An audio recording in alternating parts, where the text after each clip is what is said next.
बिस्मिल्लाहिर्रहमानिर्रहीम। अस्सलामुअलैकुम। Welcome to Sharmeen academy. कैसे हैं आप सब? उम्मीद है आप सब खैरियत से होंगे। हम कर रहे हैं Thomas calculus 12th edition, chapter number 12 हमने इसका स्टार्ट किया है। एक्सरसाइज नंबर 12.1 हम कंप्लीट कर चुके हैं, जिसका आपको लिंक जो है इस वीडियो की डिस्क्रिप्शन में मिल जाएगा। आज हम स्टार्ट करने वाले हैं एक्सरसाइज नंबर 12.2। ठीक है, तो एक्सरसाइज को स्टार्ट करने से पहले जिसने अभी तक चैनल को सब्सक्राइब नहीं किया है वो जल्द अज जल्द चैनल को सब्सक्राइब कर ले, ताकि हर नई आने वाली वीडियो आप तक आसानी से पहुंच सके। वीडियो को लाइक किया करें, कमेंट किया करें और अपना फीडबैक दिया करें, ताकि मैं आपके लिए और मज़ीद अच्छी से अच्छी वीडियोस ला सकूं। एक्सरसाइज को सॉल्व करने से पहले कुछ इंपॉर्टेंट डेफिनेशंस हैं जो कि आपके एक्सरसाइज के पॉइंट ऑफ व्यू से इम्पोर्टेंट हैं, क्योंकि इन डेफिनेशंस को समझे बगैर आप एक्सरसाइज सॉल्व नहीं कर सकते हैं। ठीक है, तो सबसे पहले हम उन डेफिनेशंस पे एक नज़र डाल देते हैं कि हमने किन किन चीज़ों को यूज़ करके एक्सरसाइज को सॉल्व करना है। सबसे पहले हमारे पास है वेक्टर। हमारे पास वेक्टर जो है वो क्या होता है? A quantity which can be specified by its magnitude and direction is called vector। एक ऐसी क्वांटिटी जिसमें हम उसके मैग्नीट्यूड और डायरेक्शन को डिस्कस करते हैं, ठीक है ना, वो हमारे पास वेक्टर होता है। और स्केलर क्या होता है? A quantity which can be specified by its magnitude only is called scalar। और स्केलर हमारे पास वो होता है जिसमें हम सिर्फ मैग्नीट्यूड के बारे में बात करते हैं, ठीक है ना, जिसमें सिर्फ मैग्नीट्यूड स्पेसिफाई होता है उसको हम स्केलर कहते हैं, और जिसमें मैग्नीट्यूड के साथ डायरेक्शन की भी डिस्कशन हो उसको हम वेक्टर कहते हैं। ठीक है, उसके बाद हमारे पास आता है मैग्नीट्यूड और norm of length.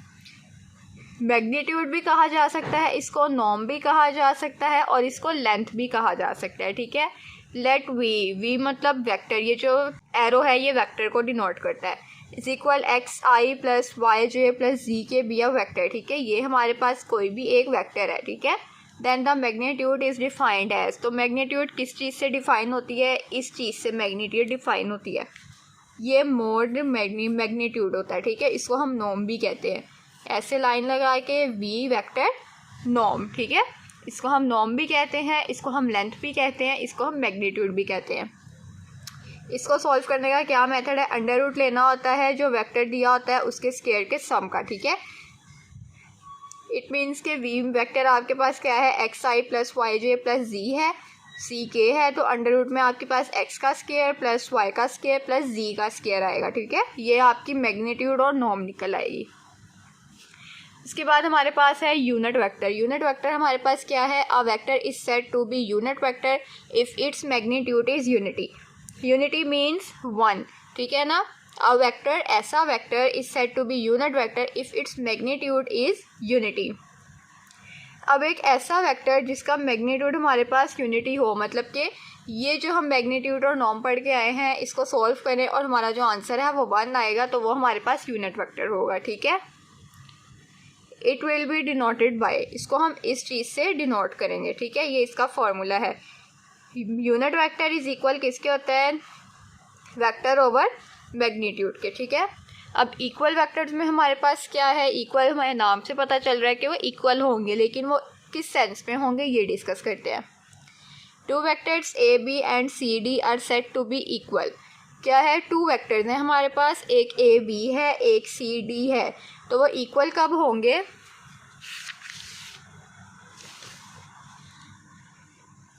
If they have same magnitude and direction, जब इनकी मैग्नीट्यूड और डायरेक्शन सेम होगा। ठीक है ना, तो वो जाहिर सी बात है जब उनका मैग्नीट्यूड और डायरेक्शन सेम होगा तो वो हमारे पास इक्वल वेक्टर्स होंगे। उसके बाद आ जाते हैं हम पैरेलल वेक्टर्स पे। पैरेलल वेक्टर्स हमारे पास क्या होंगे? 2 vectors a and b are parallel if and only if. 2 vectors हमारे पास पैरेलल कब होंगे? जब इफ़ एंड ओनली इफ़, मतलब कि ए जो है इक्वल होगा लेमडा बी के। ठीक है ना, lambda belongs to real number, lambda कोई भी रियल नंबर हो सकता है। अगर लेमडा हमारे पास, if lambda greater than 0 then a and b are same direction. अगर हमारे पास लेमडा ग्रेटर देन होगा 0 से तो ए और बी सेम डायरेक्शन में होंगे, और अगर लेमडा हमारे पास लेस देन होगा 0 से then a and b are opposite directions. ठीक है, इसके बाद हमारे पास आता है पोजीशन वेक्टर। पोजीशन वेक्टर में हम क्या डिस्कस करते हैं? The vector whose initial point is the origin O and whose terminal point P is called position vector of the point P and is written as OP। Position vector में हमारे पास क्या होता है, एक ऐसा वेक्टर, इनिशियल पॉइंट क्या होता है, शुरू वाला पॉइंट। जैसे कि हम एक अगर स्पेस में बात कर रहे हैं तो ये जो हमारे पास इनिशियल वेक्टर ओ होता है, ठीक है। इनिशियल का मतलब शुरू जहाँ से होता है, initial point is the origin O, ये ओरिजिन पे होता है, and whose terminal point P, और ये अगर हमारे पास कहीं जा रहा है पॉइंट, इसको हम पी कहेंगे, तो ये जो है ओ पी, इससे हम इसको डिनोट करते हैं, और ये जो है हमारे पास इसका पोजीशन वेक्टर है, ठीक है। ओ पी किसके इक्वल होता है, टर्मिनल पॉइंट से इनिशियल पॉइंट में, ठीक है। उसके बाद हम आते हैं क्लीनियर पॉइंट्स। क्लीनियर पॉइंट्स क्या होते हैं, टू और more vectors are said to be collinear vectors if they have lie on the same line. अब लीनियर, को लीनियर वेक्टर, ठीक है ना, मतलब कि दो या दो से ज़्यादा वेक्टर्स जो को हम कोलिनियर वेक्टर्स कह सकते हैं जब वो सेम लाइन में लाए करेंगे, ठीक है ना। और कोप्लेनर वेक्टर क्या होते हैं कि टू और more vectors are said to be coplanar if they have lie in the same plane.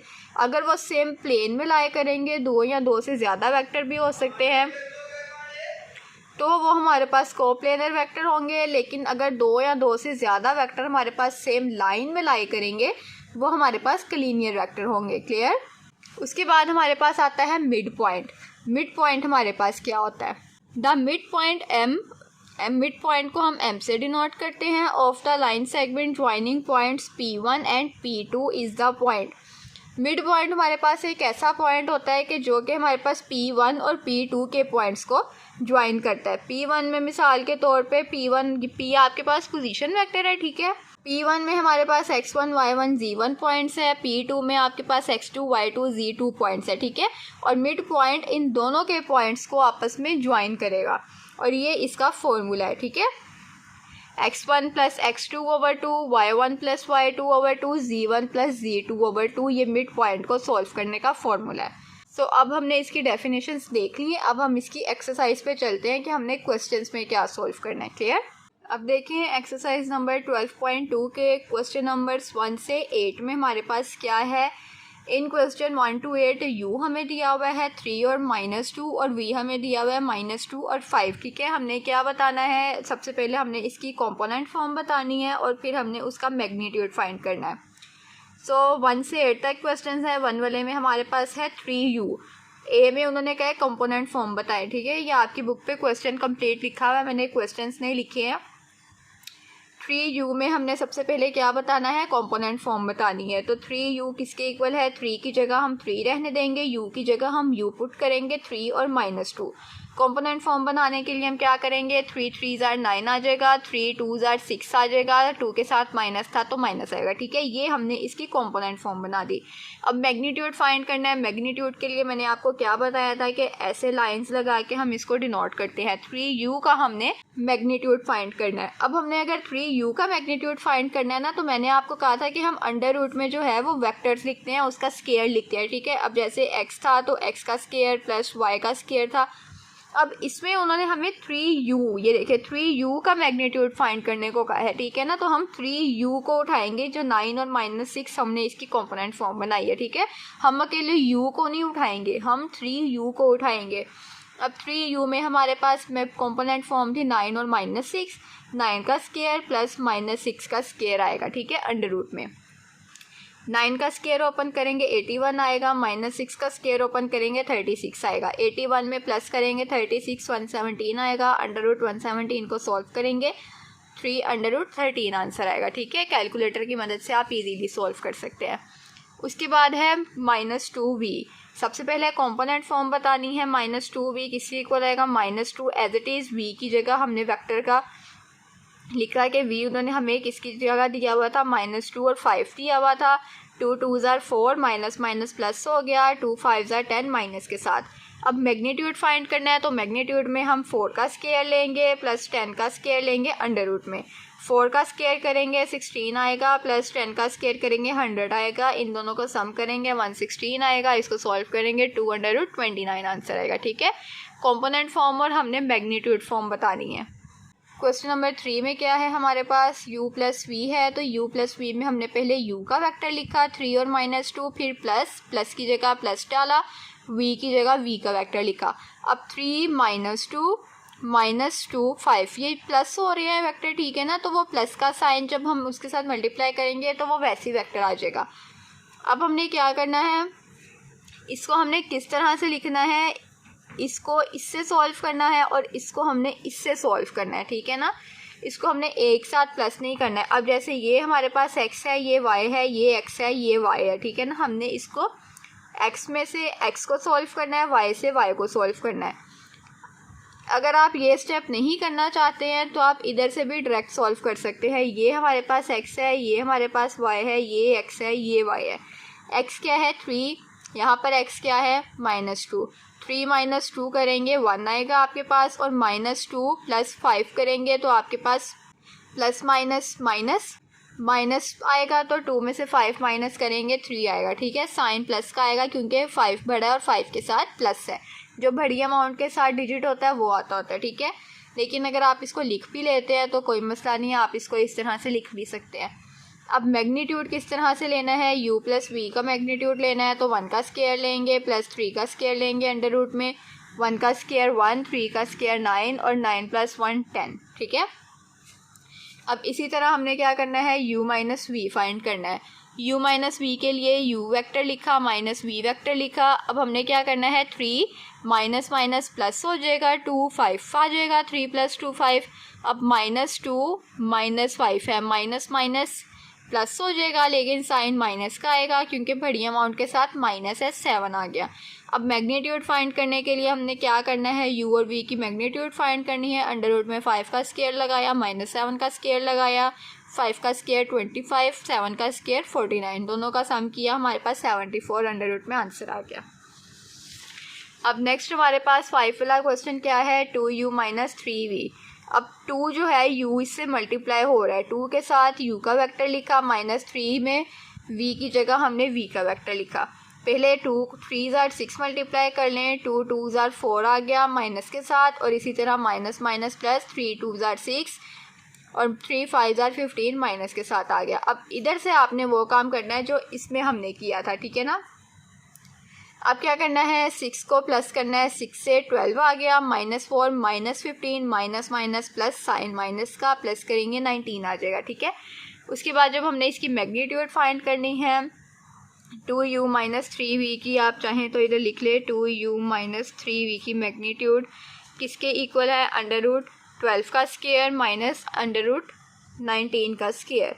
12 का स्क्वायर 144 प्लस 19 का स्क्वायर 361, दोनों का सम किया 500 एंड 500 में आंसर आ गया, ठीक है।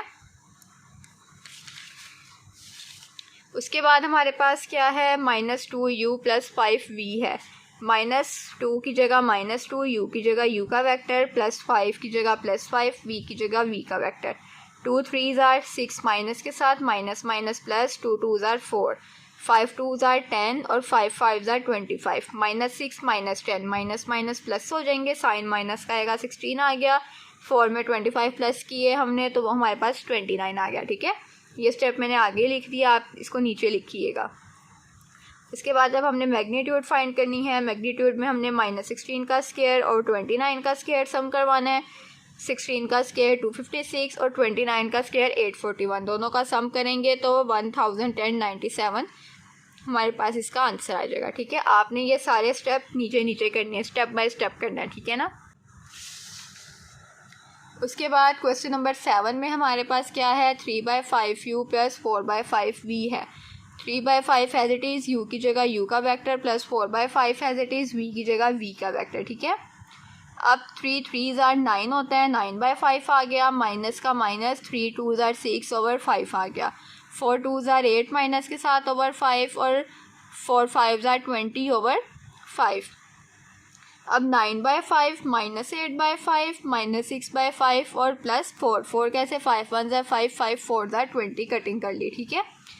अब माइनस प्लस में देखिए हम एलसीएम ले सकते हैं, इन दोनों को हमने सॉल्व करना है, पहले इन दोनों को हम सॉल्व कर लेंगे, एलसीएम ले लेंगे और इन दोनों को एलसीएम लेंगे तो ये चीज़ आ जाएगी। अब 9 - 8 किया तो 1/5 आ गया, -6 + 20 किया तो 14/5 एज इट इज़ आ गया। फिर हमने इसका मैग्नीट्यूड लेना है। मैग्नीट्यूड लेने के लिए √1/5 का स्क्वायर प्लस 14/5 का स्क्वायर करेंगे। 1 का स्क्वायर 1, 5 का स्क्वायर 25, 14 का स्क्वायर 196, 5 का स्क्वायर 25।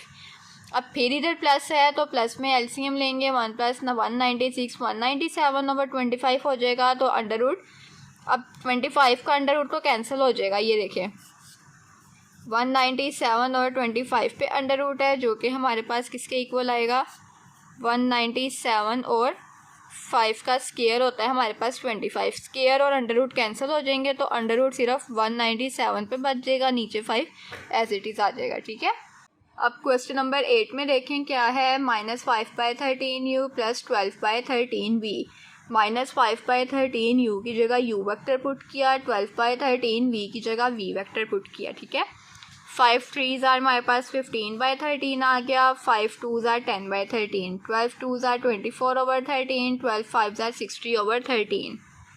अब इसको हमने क्या करना है, -15/13 एक साइड पर और -24/13, फिर बीच में हमने कॉमन लगाया 10/13 और 60/13 प्लस के साथ। ठीक है, क्योंकि इसके साथ तो माइनस था, इसके साथ नहीं है माइनस, तो इसका मतलब है कि इसके साथ प्लस है। क्लियर है।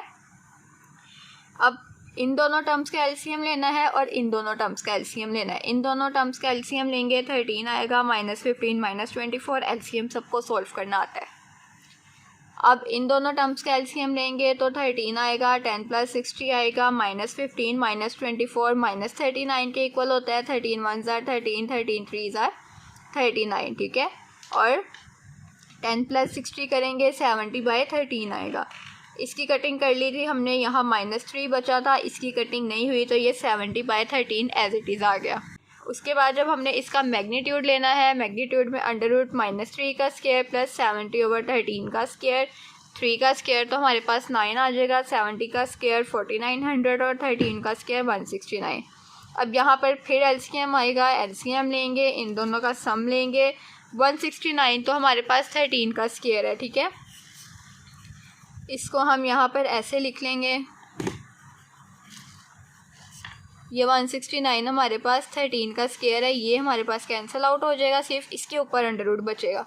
इसको सम किया, हमारे पास आया 6421/13 आंसर आ गया। क्लियर। सो आज की वीडियो में हमने एक्सरसाइज नंबर 12.2 के क्वेश्चंस 1 to 8 को डिस्कस किया है। नेक्स्ट वीडियो में हम इसके बाकी पार्ट्स को डिस्कस करेंगे। तब तक के लिए आप इस वीडियो को लाइक करें, कमेंट करें, शेयर करें और मज़ीद अच्छी वीडियोस देखने के लिए चैनल को लाजमी सब्सक्राइब कर लें। अपना बहुत सा ख्याल रखिएगा, मुझे अपनी दुआ में याद रखिएगा। अल्लाह हाफिज़।